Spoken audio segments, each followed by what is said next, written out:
Hello students, this is Vihan. Himachal high court के लिए judiciary के कुछ क्वेश्चंस को हम डिस्कस करेंगे, लेकिन अगर आप बेस्ट और फास्ट प्रिपरेशंस करना चाहते हैं तो आप न्यायालय बैच ज्वाइन कर सकते हैं, जिसकी फीस सिर्फ 599 रुपये है। और इसमें लाइव वीडियो क्लासेस आपको बिल्कुल फ्री मिल रही हैं। इंक्लूड रहेगा आपका MCQs, notes, topic wise test course आपके क्लर्क और प्रूफ रीडर के लिए। यहाँ पर व्हाट्सएप करके आप सारी जानकारी ले सकते हैं और ये कंप्लीट एडिशन आपको मिल जाएगा। क्वेश्चन के ऊपर चलिए, देखिए क्वेश्चन क्या है। द जजेस of the high court hold office, उच्च न्यायालय के न्यायाधीश पद धारण करते हैं। ऑप्शन देखिए, during the pleasure of the chief justice of India, Bharat के मुख्य न्यायाधीश की इच्छानुसार, till they have attend 62 year of age, जब तक वे 62 वर्ष की आयु प्राप्त नहीं कर लेते। Till they have attend 65 year of age, जब तक वे 65 वर्ष की आयु प्राप्त नहीं कर लेते।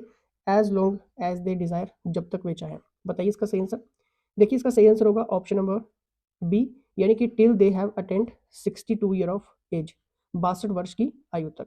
अब देखिए इसमें आपको समझने वाली चीज क्या है। अपॉइंटमेंट और कंडीशंस किसकी? हाई कोर्ट के जजेस की। भारत के संविधान यानी कि कॉन्स्टिट्यूशन, ठीक है, आर्टिकल 217 क्लियर। देखिए इसमें हाई कोर्ट के न्यायाधीश की नियुक्ति और पद की जो शर्तें हैं वो किस तरह से हैं। उच्च न्यायालय के प्रत्येक न्यायाधीश की नियुक्ति राष्ट्रपति द्वारा भारत के मुख्य न्यायाधीश, राज्य के राज्यपाल से परामर्श के बाद अपने हस्ताक्षर और मुहर के तहत वारंट द्वारा की जाएगी। क्लियर। नेक्स्ट पॉइंट देखिए यहाँ पे, मुख्य न्यायाधीश के अलावा अन्य न्यायाधीश की नियुक्ति के मामले में उच्च न्यायालय के मुख्य न्यायाधीश से परामर्श किया जाता है। सेकंड पॉइंट आपका ये हो गया, ठीक है। अगर क्वेश्चन यहाँ से बनते हैं तो आपके पास आंसर होने चाहिए। नेक्स्ट देखिए यहाँ पर, मद्रास में उच्च न्यायालय की स्थापना किस वर्ष हुई? 62 में, 71 में, 81 में, 91 में। बताइए। देखिए इसका सही आंसर होगा ऑप्शन नंबर ए, यानी कि 1862 में, ठीक है, ऑप्शन नंबर ए। देखिए थोड़ा सा मैं आपको यहाँ पर क्लियर करता हूँ एक्स्ट्रा जो इन्फॉर्मेशन है। प्रेजेंटली अगर देखा जाए तो भारत में देश के विभिन्न राज्यों में 25 हाईकोर्ट स्थापित है। क्लियर।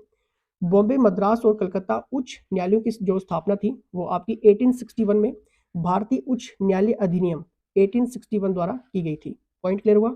नेक्स्ट पॉइंट देखिए, ये 1858 में जब विधि आयोग की सिफारिश पर था, संसद ने भारतीय उच्च न्यायालय अधिनियम 1861 पारित किया, जिसमें कलकत्ता, मद्रास और बॉम्बे में सर्वोच्च न्यायालय के स्थान पर उच्च न्यायालयों की स्थापना का सुझाव दिया गया था। क्लियर। फोर्थ पॉइंट देखिए यहाँ पर, मई 1862 में कलकत्ता उच्च न्यायालय के चार्टर का आदेश दिया गया था और जून 1862 में मद्रास और बॉम्बे के चार्टर का आदेश दिया गया था। क्लियर। इस प्रकार कलकत्ता उच्च न्यायालय को देश का पहला उच्च न्यायालय बनाया गया। क्लियर। चलिए नेक्स्ट यहाँ पर देखिए, भारत में मोबाइल कोर्ट किसके दिमाग की उपज है? इंदिरा गांधी, राजीव, डॉक्टर एपीजे अब्दुल कलाम या फिर प्रतिभा पाटिल। बताइए। The mobile court in India is the brain child of, किसकी उपज है ये? देखिए ऑप्शन नंबर सी, यानी कि सही आंसर होगा इसका डॉक्टर एपीजे अब्दुल कलाम।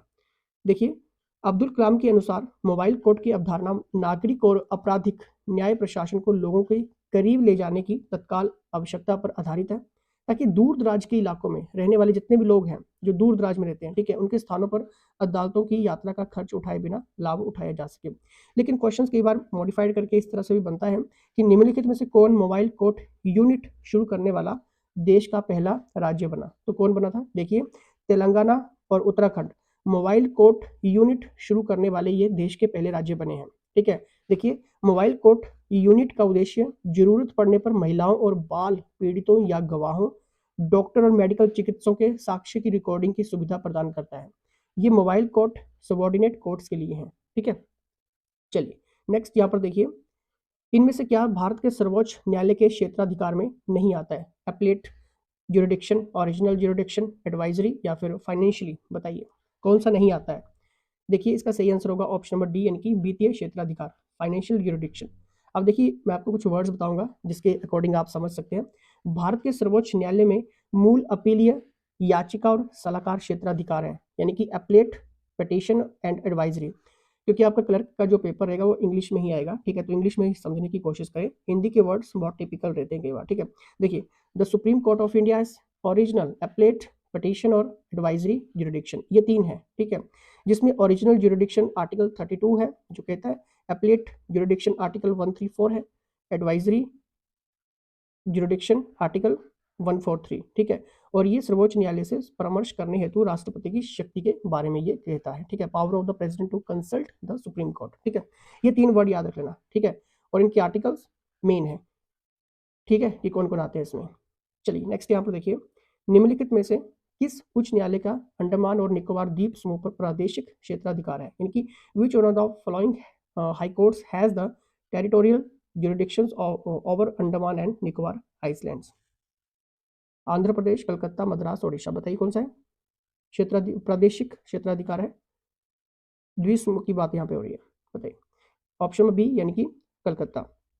देखिए समझने वाली चीज़ यहाँ पे क्या है, केंद्र शासित प्रदेश अंडमान और निकोबार द्वीप समूह कलकत्ता उच्च न्यायालय के क्षेत्राधिकार में आता है, याद रखना, ठीक है।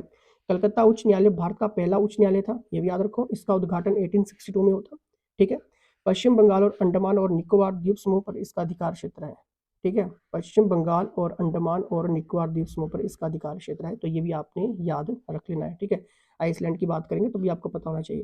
अब देखिए यहाँ पर थोड़ा सा मैं आपको और क्लियर करता हूँ। अंडमान और निकोबार द्वीप समूह इसके अंडर है ये कलकत्ता उच्च न्यायालय, लक्षद्वीप केरल उच्च न्यायालय, पुडुचेरी मद्रास उच्च न्यायालय, दमन और दीव बॉम्बे उच्च न्यायालय। यानी कि यहाँ पे कोई भी चीज़ें होती हैं तो केसेस कहाँ पे जाएगा, यहाँ पे आएगा, ठीक है, क्योंकि हाईकोर्ट यहाँ पे है। क्लियर। तो देखिए इतने क्वेश्चंस इंक्लूड हैं, क्योंकि यूट्यूब पे सारे क्वेश्चंस इंक्लूड कर पाना मुश्किल है, इसलिए आप न्यायालय बैच ज्वाइन करिए। कंप्लीट एडिशन आपको वन टाइम पे मिल जाएगा, ठीक है। एक ही बार में आपको सारा एडिशन मिल जाएगा। 599 की फीस है। नंबर यहाँ पे व्हाट्सएप है। लाइव क्लासेस आपको बिल्कुल फ्री मिल रही हैं, और टॉपिक वाइज टेस्ट और नोट्स एमसीक्यूज उसमें आपको स्पेशल एडिशंस आपका मिल जाएगा न्यायालय बैच के लिए, ठीक है। ज्वाइन करिए, व्हाट्सएप करिए। धन्यवाद।